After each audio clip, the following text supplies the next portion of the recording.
Hello friends, അപ്പോൾ ഇന്നൊരു mini വ്ളോഗാണ്. അപ്പോൾ ഒരു 10:45 അമ്മമ്മയുടെ വയറ്റിൽ നിന്ന് കോഴിക്കുട്ടി കരയാൻ തുടങ്ങി. അമ്മമ്മയുടെ വയറ്റിൽ നിന്ന് മാത്രമല്ല, എൻ്റെ അച്ചച്ചൻ്റെയും.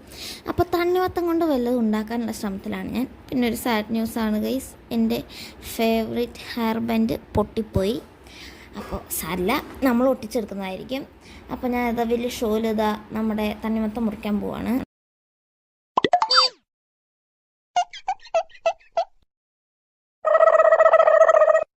അങ്ങനെ കുറേ നേരത്തെ കഷ്ടപ്പാടിനൊടുവിൽ ഞാൻ തണ്ണിമത്തൻ മുറിച്ചു. ഈ ഒരു പാതി കഷ്ണം കൊണ്ടാണ് കേട്ടോ ഞാൻ ഇന്ന് തണ്ണിമത്തൻ്റെ വെള്ളം ഉണ്ടാക്കാൻ പോകുന്നത്. അപ്പോൾ ഞാനൊരു ചെമ്പൊക്കെ എടുത്തിട്ട് വന്നു. ഇനി നമുക്ക് തണ്ണിമത്തനെ കുനുകുനാന്ന് അരിഞ്ഞെടുക്കണം. ആ വലിയ കത്തി ഹാൻഡിൽ ചെയ്യാൻ ബുദ്ധിമുട്ടായതുകൊണ്ട് ഞാൻ ചെറിയ കത്തി എടുത്തിട്ട് വന്നു. തണ്ണിമത്തൻ കുനുകുനാന്ന് അരിഞ്ഞു. ഇനി വേണ്ടത് പഞ്ചസാരയാണ്.